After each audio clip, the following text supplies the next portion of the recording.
you want to wait until like the 4th or 5th day so it has more light, more momentum. You know, and you don't want to start things on a waxing or a waning moon for obvious reasons because it's going into zero. So that's a big thing that freaks people out when I tell them, because they always like, I'm going to start my thing on a new moon. And it's like, no, don't do that. Don't. It makes sense, but new moons and full moons aren't times to start things. They're times of transition. When things are in transition, you don't know where it's going. It's turning, right? You can't see where it's going. So the new moon, it's turning to full, and the full moon, it's turning to new. So you do spiritual work on new moons and full moons. You know, it's a time to get more, you know, to look into those matters. So it's another practical thing Vedic astrology can teach us. But I usually, like in a new moon, it's a time of going inward, and it's dark out, figuratively, and so the light within is brighter, you know, and you can kind of make the intention, or kind of have to start bubble up within you the intention for the next 30 days until the next new moon. And it's based on, you know, it's the new moon is the sun-moon conjunction, basically. So it's more this like solar lunar cycle and what sign it's in, what it's all about. Like the next new moon is in from the sidereal zodiac in the middle of Scorpio. Western's going to say Sagittarius. But from a more accurate to the sky, it's Scorpio in the constellation Anuradha, which is about worship and devotion and trying to kind of like merge. So you can kind of have a more like, what am I devoted to for the next 30 days? The new moon is, I believe, Tuesday. Yeah. So, and then so the opposite, you know, the left nostril breathing. And I do this one the most. I'm always running hot. You know, I drink caffeine frequently. So it's like, okay, I drank too much. I'm going to do some left nostril breathing now, which I'll do right now. I need to do it. So let's do it. So same thing. You can do whatever hand. Just might as well do the left hand. Block off the left, the right nostril. Inhale. Then put the left thumb on the left nostril. Exhale.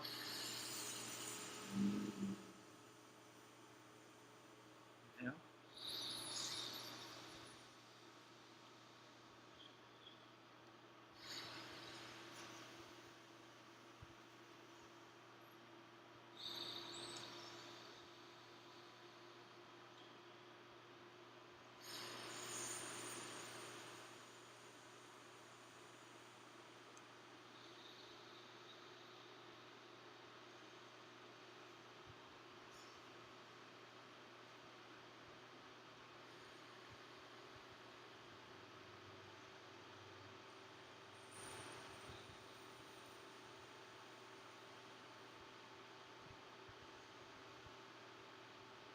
Do a couple more rounds.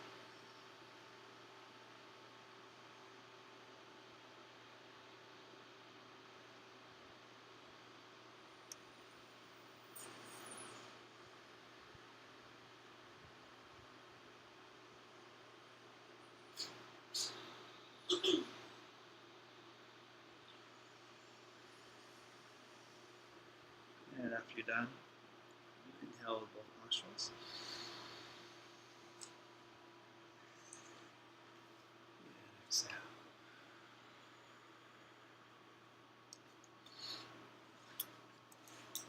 And so this is really fascinating as well. You can check your nose and see what nostril you're breathing out of, to see what part of, is it the masculine or feminine side, passive or active. That's active in the moment. So you can,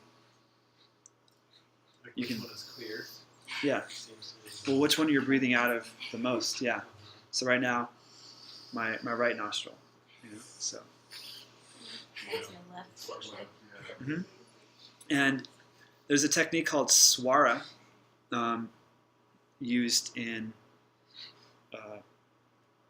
astrology where you can actually, you have a whole system based around when someone asks you the question and what day it is, you check what nostril you're breathing and it gives a yes or no answer. Oh, And that's, my teacher uses it. that's amazing. Yeah, pretty cool. And also he, like, before he gets out of bed, he'll check which nostril it is and then step with that foot. It's like a whole thing. Yeah, That's yeah. Talk about mindfulness. Yeah. I like that kind of mindfulness. Mhm. It's amazing. And it's just like kind of like a muscle testing thing. Yeah. It's just another form of getting information. And so here's a Kundalini yoga meditation that really represents the moon. It's called the Divine Shield Meditation for Protection and Positivity.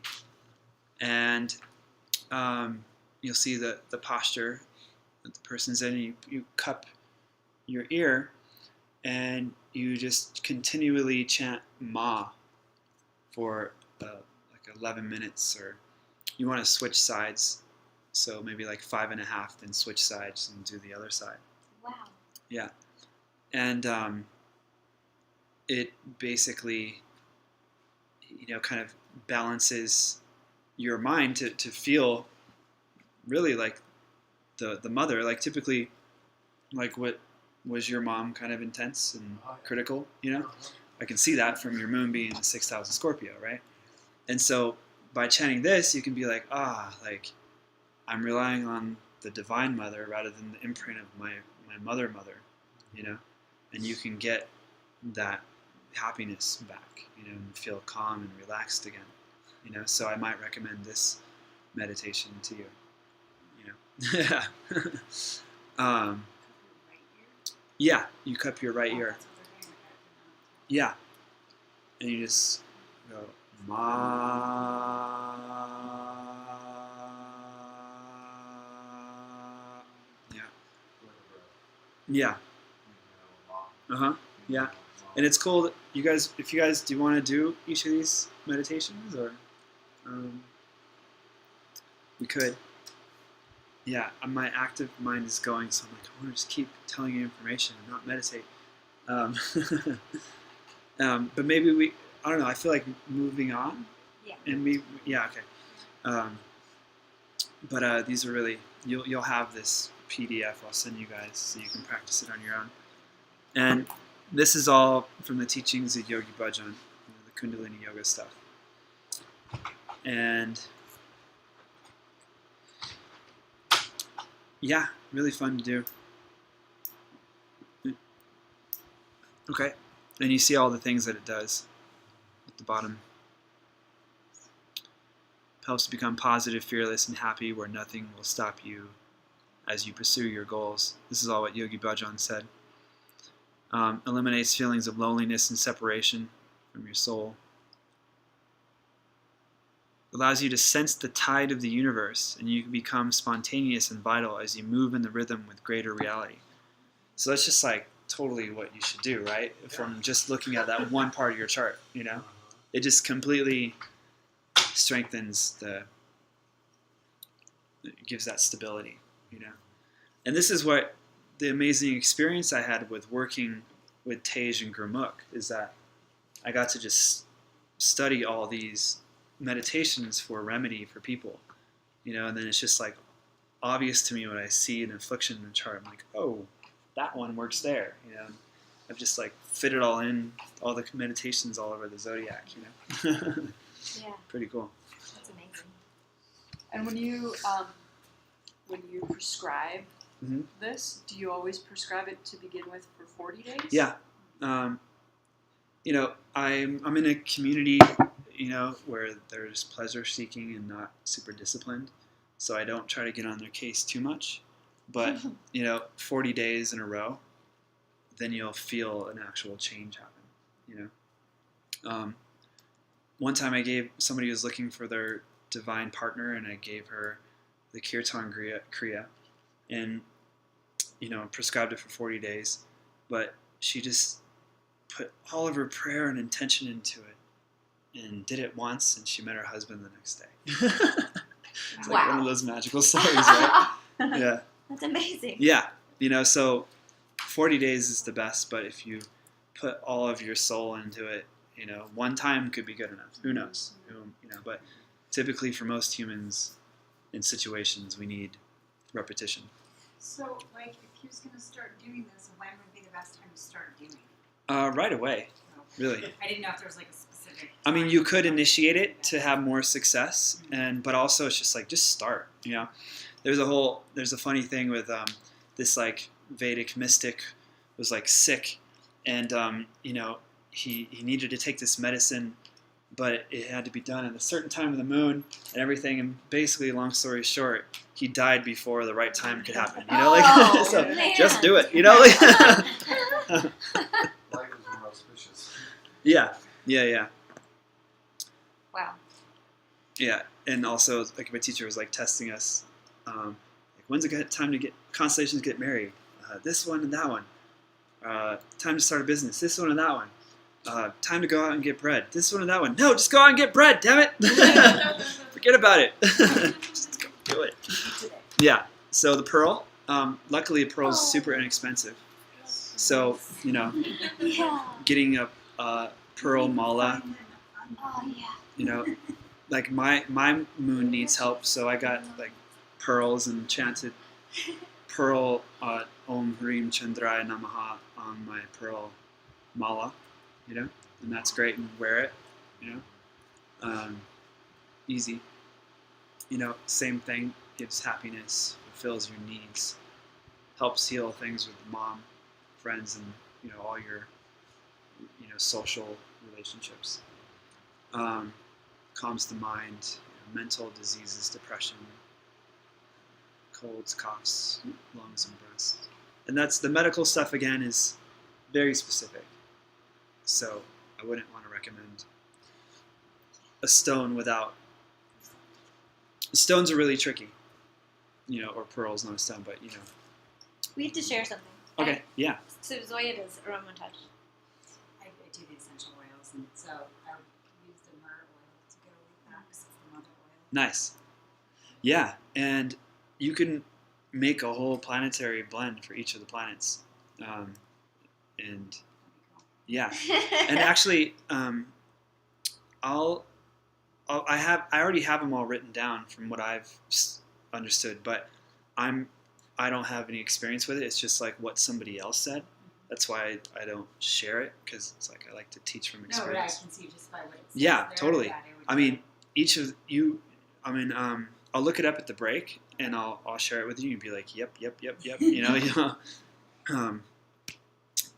Okay, and so we can go ahead. So yeah, I have a question. So you're emphasizing the moon. Is that just because you found the biggest difference in the stark contrast between moon and Jupiter in his chart, and you just decided to emphasize that as this right now, and you could go in deeper, or why the moon necessarily? Well, because just like with your mom's chart, her sun was in the most difficult constellation it could be in.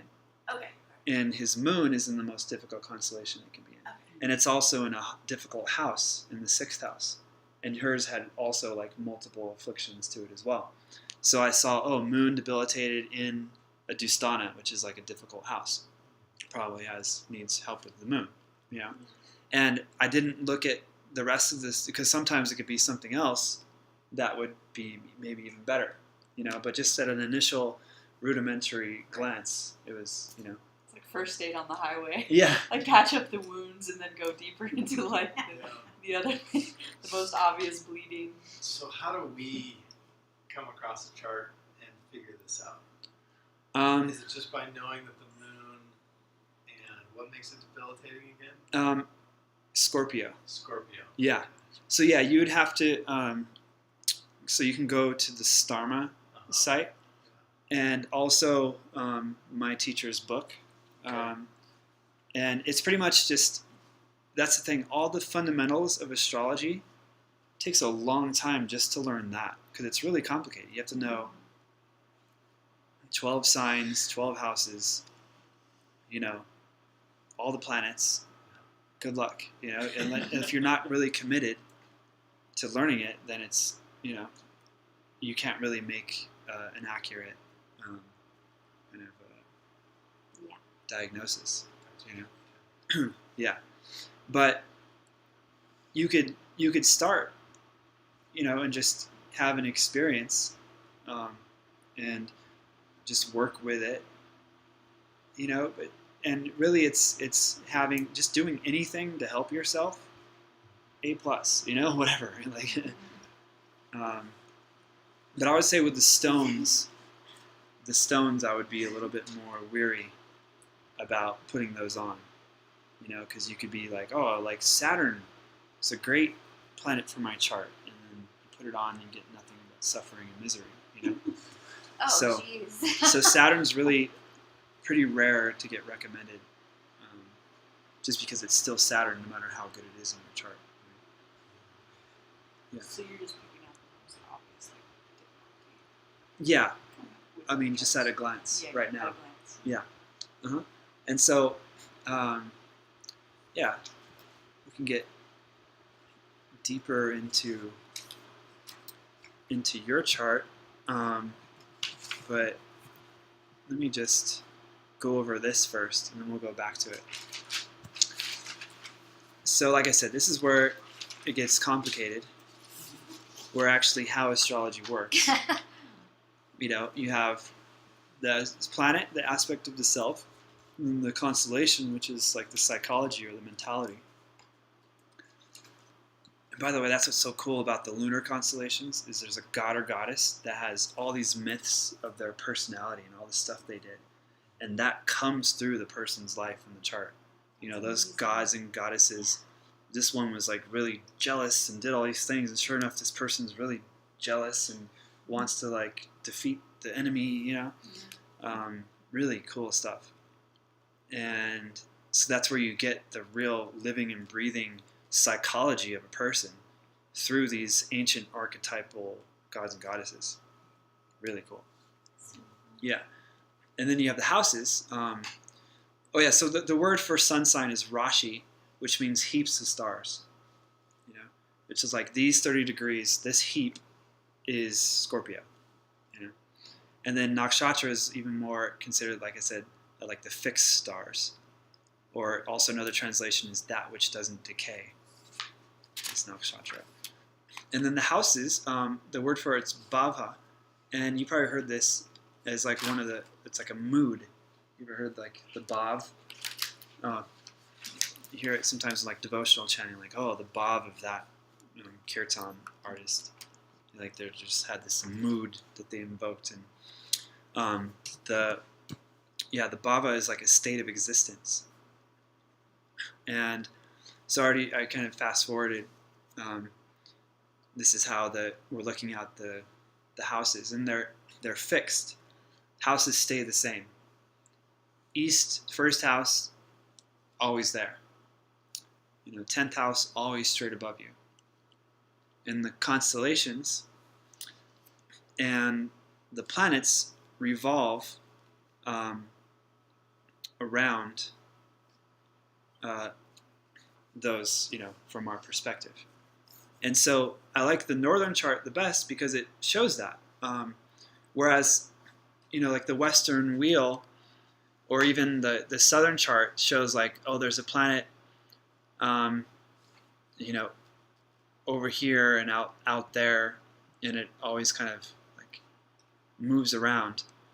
But in this case, for everybody's chart, this is their identity, the first house. Right here, always right here is their relationships. This is always related to their mother. This is always related to the career. So it's like the stars and the planets revolve within the person. It's not out there. And it's not because of the gravitational pull of Saturn creates the thing. No, it's just we've agreed upon this set of symbols to be so. So when you come into time, which has been studied, you can know the cycle of reality based on when you came in. So it creates this dynamic of the universe being within the person. Ooh, so pretty. That's awesome. Yeah. Yay. And that's what's really fun. Yeah. And so I feel like the Northern chart style really emphasizes that. And so, it's kind of weird because when you first think about it, you're like, the sun is rising, and then it goes up here. And you're like, why isn't this the second house, right? Because it goes for the first house, and then the sun goes into the 12th house. Well, that's because it's just reflecting the order of the signs. The signs go that direction in the sky. So the sky is rotating this way, right? Yeah, and so it's confusing, right? And then the sun is therefore, appearing to travel going that way. But when the sun, it actually travels only this direction. In the sky, it goes from Aries to Taurus. And so it doesn't go, Aries to Pisces, right?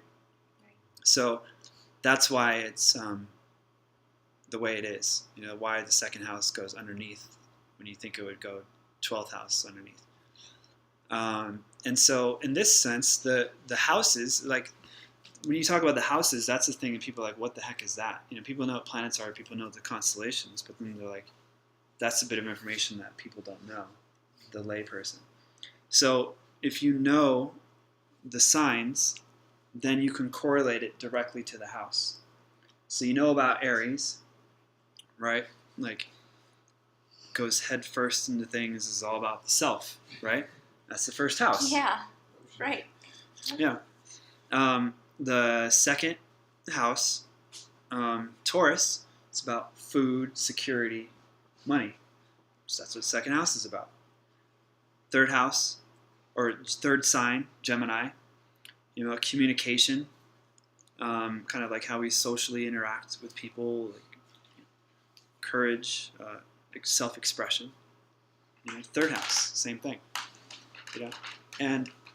But so you can kind of jump really quick to being able to do the three dynamics of astrology by just correlating the signs with the houses. Yeah. You see what I mean? Yeah. So if you're like, what's what's the ninth house? Well, what's the ninth sign? Sagittarius. What's Sagittarius about? Anybody know? I want to hear somebody that knows something about Sagittarius. Lucky. Yeah.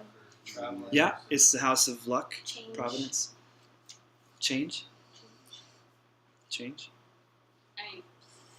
Resolution. As far as I've seen. Yeah, It's concern for the greater good. yeah. It's the Spirituality. spirituality. Yep. There you go. Ninth house is ninth house is the house of the guru, of the teacher, of the philosophy, of our values, of our religion, of luck and prosperity. Oh no, gotta do it again. That previous slide was really Yeah, sure. Yeah, that one. Yeah. So yeah, and that is, I feel like most people know a little bit about each of the signs. Kind of what I've been thinking is we have this like Western interpretation of the signs, and I'm just kind of wondering, like, do you find that it's different in terms of authors or different interpretations? So what's a source that you trust to learn more about the signs, or is we're influenced by here in the West interpretation? Like a book.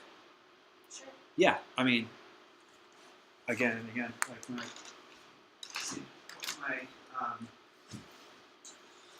my teacher's book is completely Vedic, but he translates it for the Western person. So this is incredible. Starma.com. I've already shared with you the resources to go and check it out. Yeah. So Path of Light, Volume 1, by James Kelleher, and it just has. He has 2 volumes, and I'm still just studying Volume 1. It's just the fundamentals. Wax on, wax off. That's all. Mr. Miyagi? Yeah. So you guys can take a look at it at any time during the breaks, which we'll have in like 5 minutes. Oh no, we gotta do it again. Woo! Re-emphasize, the universe is within us. All right. Yeah, you sound like Yoda. Yes. So, yeah, we'll go back to your chart, and now that we know how astrology works, we can go a little bit deeper into chart interpretation. Can I get a question? Yeah, sure. What, you I thought 1 was always that top. Okay, so it's confusing, right? Yeah, so why did Number that 3 is the 3rd sign. That's the numbers are the numbers of the signs. Oh. Yeah. Oh. And One of the I- numbers- Yeah, and so I used to have the glyphs, but I don't know. I just find that it clicks for me more for myself to see like, oh, the first house is the 3rd sign, and the 3 is the 3rd house energy too. So 3rd sign Gemini is about communication and ideas, like Gemini stuff.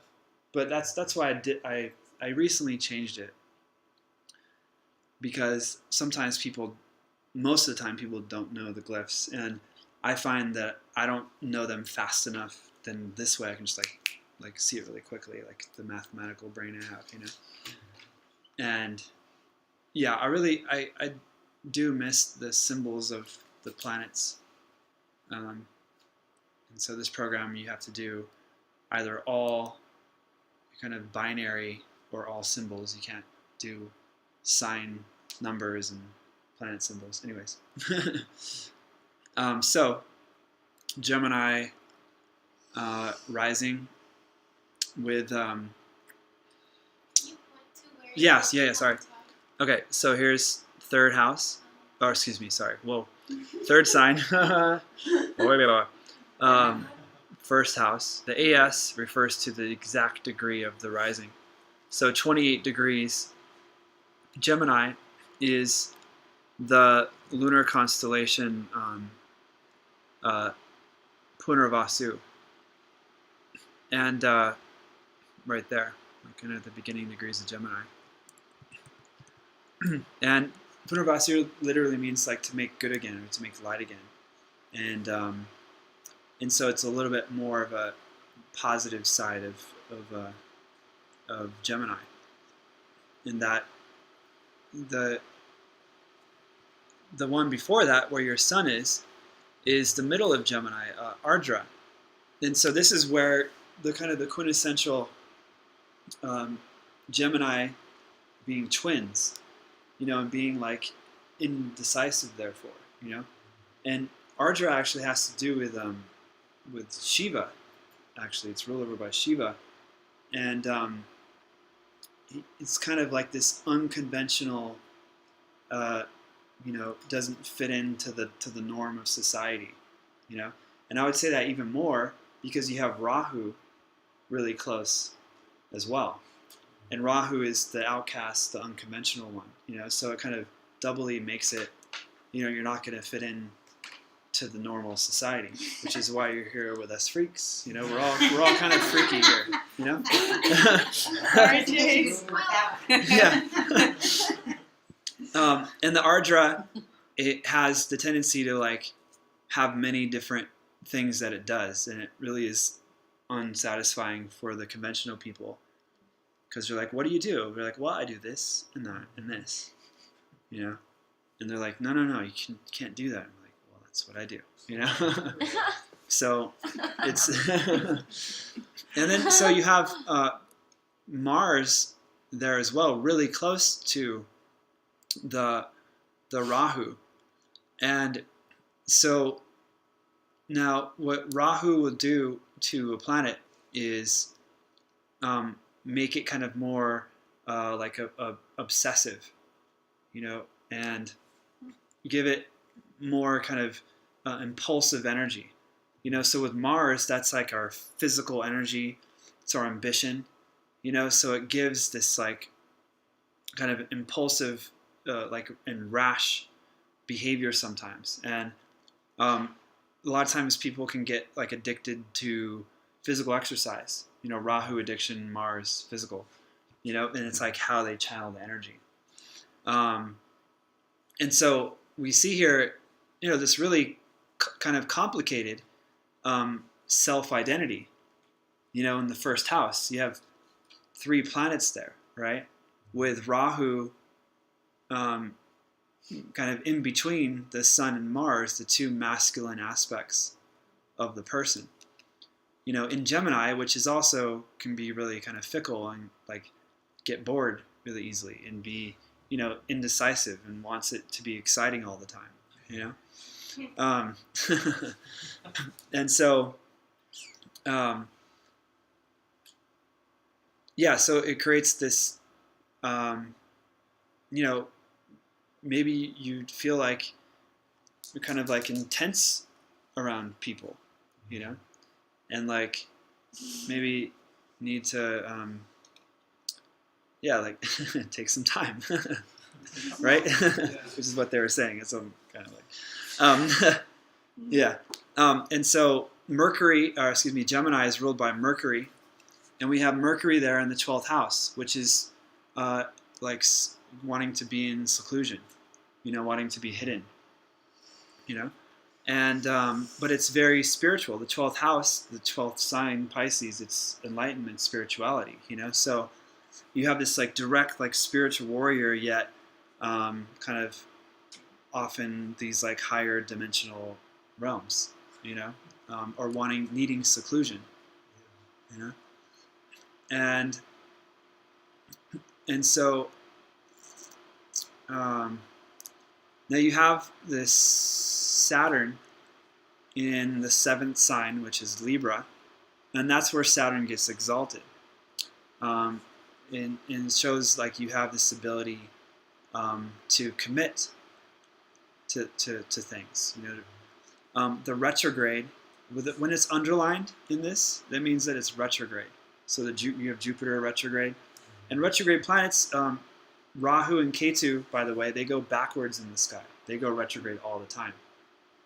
And so, similarly, retrograde planets have the same kind of quality of the nodes, where it's this kind of like obsessive, internalized energy. You know, so with Saturn, it would be like commitments. So really obsessing over the commitments more, you know. Jupiter would be like our beliefs. So kind of like questioning and obsessing over the beliefs more, you know. But you know, the Saturn is like really in Libra, like really deeply committing to 5th house things, which is kind of like the technique and the way that we approach spirituality. Like actually, like the practice of our spirituality is the 5th house, you know. So being able to have this really committed, I'm committed to my spiritual practice, you know, Saturn in the 5th house, I would say. Yeah. And so Venus in Cancer, the 4th sign, oh yeah, I gotta point to it, sorry guys. Cancer, 4th sign. In Cancer in general, it's Venus's emotions in feeling Cancer. You know, I also have this as well. So it just makes this really kind of sticky, emotional people, you know, more kind of emotionally sensitive. And then to be even more specific, you have an Ashlesha, which is the last constellation in Cancer. And so that goes really deep into the unconscious, subconscious, occult, mystical things as well. So it's kind of like your emotions are really complex. And you're probably all wondering, what the heck is this? So that's the Aruda Lagna, which stands for kind of like the projected image, or like the public image. And so it's like a whole other like identifier of how people would see you externally. And I'm not going to get into too detail, but like when I look at a chart, I have 4 other charts with the sun at the first house, with the moon as the head of the chart. I kind of like flip it around so the moon's at the head. Then I do it from the Aruda Lagna as the head of the chart. So I have 4 different perspectives that I'm looking at the chart from. And they all give equal predictive things. It's really complicated. So that's what Aruda Lagna is. It means like how people perceive you. Yeah. Or your outward. Or even like how you think people perceive you, And everything says that. All the 4 different risings, sun, moon, rising, and Aruda Lagna. And Lagna is actually the word for rising, by the way. Like in Vedic Astrology, they're going to say your Lagna is Gemini. Lagna means to pin down, basically. So it's like you pin down the chart, the Lagna, at the rising. That's where everything else is oriented from, is the Lagna. So the Aruda Lagna is the projected image. So that's an Aries rising Right. in the 11th house. Right. So your Aruda Lagna, like your public image, would be more of like a community kind of person,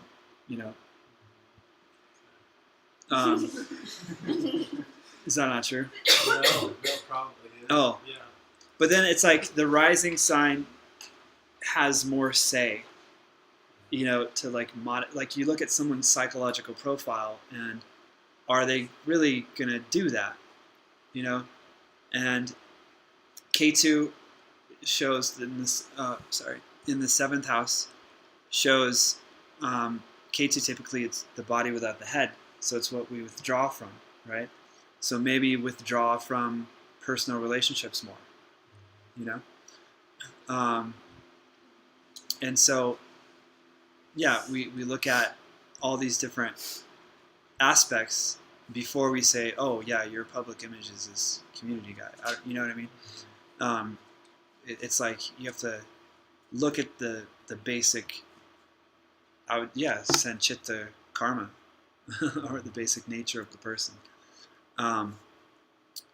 So, yeah, there's kind of like a runaround of your chart, and then what we would do is like, ruler of the 10th house, which the 12th sign is Pisces, which is ruled by Jupiter, is in the 6th house. So we have another person, the first 2 people are ruler of their 10th house and the 6th house, so they're healer types, And, in service, 6th house is also just like selfless service, in this like devotional, mystical Scorpio, Yeah. Doggeries. Huh? Doggeries. Yeah. Yeah. Yeah. Yeah. And so then you're in the Venus cycle, and you have been since, I can barely read that, 2005. And so the way this works is we look at, okay, Venus, where is it? But first of all, what houses does it rule? So Venus rules the 2nd sign, Taurus, so the 12th house, so spirituality, and so ruler of the 12th in the 2nd house. So it's like getting, first of all, it's in that Ashlesha. So like really deep occult, mystical food, and sustenance, right? So it's like spiritual food and sustenance. And and really psychological and kind of like emotionally complex, you know. And then the other, and then Venus also rules the seventh sign, so the fifth house, you know. So the kind of the passion, the creativity, and the approach that you have to your dharma, to your purpose, as well as this, you know, psychological kind of like Ashlesha is one of the like armchair psychologist temperaments, you know. It's serpent energy, you know. It's like going deep into the unconscious mind. And so, you know, it's been kind of a while, 2005, and, you know, eventually probably ended up in this spiritual community, you know, because it was the only truth you can get from this really, you know, complex emotional, you know, occult seeking, you know, way. Yeah.